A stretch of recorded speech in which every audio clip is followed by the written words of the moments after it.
Subscribe to this podcast for free on the Go Loud app. Good morning, it's Friday the 17th of September. Happy Friday, I'm Shane Beattie. And I'm Ben Finnegan, and this is First Up, all the news you need to start your day.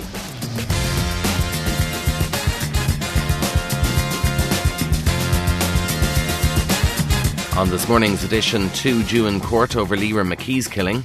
The M50 to see changing speed limits. It may work, it may not work, it would have to be used properly, but there's certainly every reason why it should be tried. And some Danish prisoners not allowed relationships. And first up this morning, 2 men have been charged with the murder of journalist Lyra McKee. Our reporter Casey O'Riordan is here to tell us more. Casey, maybe you'll start by reminding us of the circumstances of this case. Yeah, good morning, Ben. So on the 18th of April in 2019, riots broke out in the Cregan area of Derry City. Petrol bombs were being thrown, vehicles were burnt out, and a gunman fired up to 12 shots towards police officers. 29-year-old Lyra McKee happened to be standing near a police vehicle and was shot in the head. Now, police immediately rushed her to hospital, but unfortunately, as we know, she didn't survive. And now there's been a significant development in the police investigation overnight. What can you tell us? So 2 men aged 21 and 33 have been charged with Lyra's murder. They're also charged with possession of a gun and bullets, intent to endanger life, riot, as well as possession of petrol bombs and the throwing of petrol bombs. The 33-year-old man is also charged with robbery offences. Now, a third man aged in his 20s has also been charged in relation to rioting, as well as with possession of throwing petrol bombs. Now, the 3 are due to appear at Derry Magistrates Court via video link this morning. The men were arrested on Wednesday as part of the investigation into Miss McKee's murder, and a 4th man who was arrested at the same time, a 19-year-old, has been released, with the report being requested by the Public Prosecution Service. Casey O'Riordan, thank you for joining us this morning on First Up.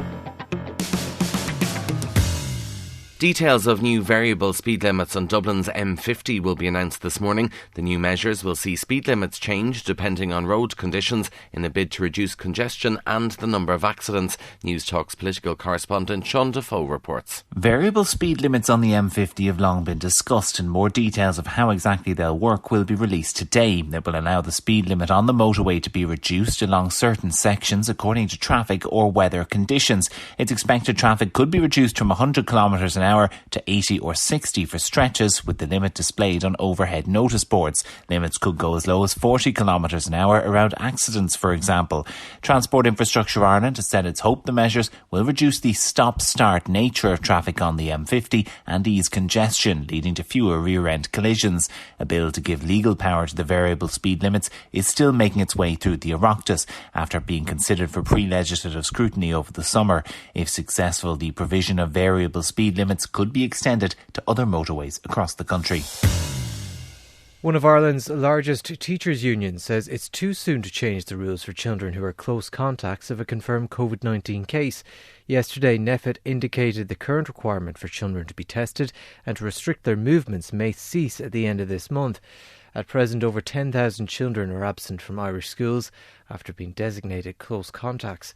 John Boyle, General Secretary of the INTO, says there's still a risk of in-school transmission. What we feel about it is that really any change that was being mooted should happen after Halloween, that we would get a chance to get proper test scores from the testing being done, and that they would be reviewed after a number of weeks. And at that point, if it was obvious that there was no in-school transmission, that then we might be in a better place as society reopened after the 22nd of October. Now, Fianna Fáil TD Niamh Smith is calling for the remaining maternity restrictions to be lifted to pre-pandemic access for one partner. Her calls come following a cross-party meeting with a lobby group called Better Maternity Care, which asked the Health Minister to intervene on the matter. And Niamh Smith joins us now on First Up. Good morning, Niamh. So you had this cross-party meeting yesterday. What came out of it? Good morning, Shane, and thank you very much for having me on. Just to acknowledge that the meeting was organised by Senator Regina Doherty, and I suppose it was women who have had the real life experience of coming through maternity care in various hospitals across the country. There's a number of women involved in the campaign during the pandemic, and sadly some of them are there for the second time going through what they would describe as the horrific experience it has become for women because of the really draconian restrictions that have been in place and remain in place in a lot of hospitals, despite good vaccination rollout, despite the government saying it's not the will of the government to see these restrictions still in place. The real life experiences they are. And your call now is for everything to go back to the way things were before we ever had the pandemic. Well, I suppose things may have been a little bit looser even than that pre-pandemic, but what we are asking is that at the very, very least, that one partner would be allowed with women on their maternity journey. I mean, the facts are that almost 96,000 births have happened since the pandemic of the beginning of it. Sadly, 25% of women have experienced pregnancy loss, and all of these women are seeing such, I suppose, hypocrisies in some of the rules that are in place. And I'll give you an example, Shane. A woman talking about who knew she was experiencing a miscarriage, who was asked to go for a scan. She was not allowed to have anybody with her. Her husband came in and sat with her while she had the scan done. He had then to go back out to the car park, and while she was waiting on the results, which she really felt and knew herself it was a pregnancy loss, she had to wait alone for those results while her husband was out in the car park. And I suppose what has really driven women crazy is to see how the Rotunda in particular allowed a camera crew in while their husbands or partners have not been allowed in for the last 19 months. OK, Fianna Fáil TD Niamh Smith, thanks for joining us on First Up. The President, Michael D. Higgins, will meet the Pope in Rome today. Well, the DUP is calling for an answer on why he won't attend a church service commemorating the centenary of Northern Ireland and partition.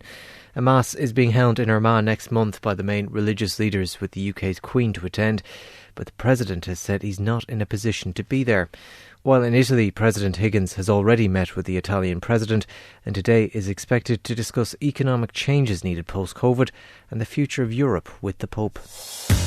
And Denmark is to ban prisoners who are serving life sentences from entering into new romantic relationships. Under a new bill introduced by the government there, inmates will also be limited in their contact with loved ones for the first 10 years. The Danish Justice Minister claims the new rules will curb the rise of groupies around criminals. He says there's been a number of distasteful examples of inmates who committed vicious crimes being contacted by young women. And that is First Up for this Friday, September 17th. I'm Ben Finnegan. I'm Shane Beattie. Please start your day with us again here on Monday. In the meantime, you can check out all the news you need on newstalk.com. Talk Monday. Goodbye. Subscribe to this podcast for free on the Go Loud app.